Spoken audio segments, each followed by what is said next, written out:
Shalom டியால் my dear friends, நீங்க மகிழ்ச்சியா இருப்பீங்கன்னு நான் கர்த்தருக்குள்ள விசுவாசிக்கின்றேன். இந்த புதிய நாள்ல நாம் கர்த்தருடைய சமூகத்திலே அவருடைய வார்த்தையை கேட்க, அவர் நமக்கு எதை செய்வார் என்ற நன்மையை தருவார் என்ற விண்ணப்பங்களோடு ஒரு காத்திருப்போடு நாம் கர்த்தருடைய சமூகத்தில் அமர்ந்திருப்போம். இந்த சூழல்ல நம்முடைய சிந்தனைகள் எப்படி இருக்கும் அப்படின்னா, நான் பேசுனா கர்த்தர் கேட்பாரா, நான் விண்ணப்பம் பண்ணா அவருடைய சன்னிதானத்துக்கு எட்டுமா, ஒருவேளை எனக்குடைய ஜெபத்துக்கு அவர் பதில் தருவாரா அப்படின்னு சொல்லி நம்ம யோசித்து கொண்டிருப்போம்.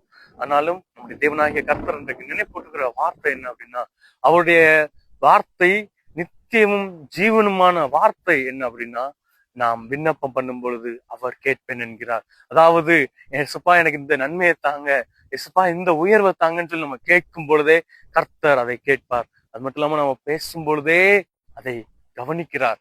நம்ம விண்ணப்பிக்கிற அந்த விண்ணப்பத்தை அவர் முன்னமே அறிகிறவராய் இருக்கிறார். நமக்கு என்னது தேவை என்று, எந்த நன்மை தேவை என்று நம்முடைய பரம தகப்பனுக்கு தெரியும். ஏன்னா நாம் எல்லாரும் அவருடைய பிள்ளைகள். நாம் விண்ணப்பம் பண்ணினால் அவர் நிச்சயமா கேட்பார். நாம் விண்ணப்பம் செய்கிறதற்கு முன்பதாகவே நமக்கு என்ன தேவைன்னு அவருக்கு தெரியும்.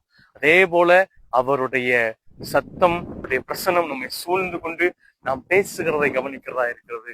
அவர் நாம் பேசும்பொழுது கவனிக்கிறவராய் இருக்கிறார். நான் என்ன செய்வேன்னு சொல்லி நம்ம புலம்புகிறதை கவனிக்கிறதா இருக்கிறார். ஒருவேளை இந்த காரியம் இப்படி இருக்கிறத நான் என்ன செய்ய முடியும்னு சொல்லி நாம் கண்ணீரோடு தவிக்கிறதை கர்த்தர் கவனிக்கிறவராய் இருக்கிறார். நாம் விண்ணப்பம் பண்ணும் முன்னதாகவே அதற்கு பதிலை ஆயத்தமாக வைத்து, நாம் கேட்ட நன்மையை ஆயத்தமாக வைத்து அதை காத்து கொண்டிருக்கிறார். எனவே நம்முடைய பரம தகப்பனுடைய வார்த்தை விசுவாசிக்கிறவர்களாய், அவருடைய வார்த்தையின் அவருடைய வாக்குத்தத்தை உணர்ந்தவர்களாய், நாம் வேண்டிக் கொள்வதற்கு முன்னதாகவே தேவன் பதில் தருவார் என்பதை உணர்ந்தவர்களாய் மகிழ்ச்சியோடு இந்த நாளை விசுவாசத்தோடு துவக்கும். எல்லா தீமைகளையும் மாற்றி ஒரு தேவன் நன்மையை தருவார் என்று இந்த நாளை சந்தோஷத்தோடு துவக்கும். தேவன் தாமே நம்மை ஆசீர்வதிப்பாராக. God bless you all.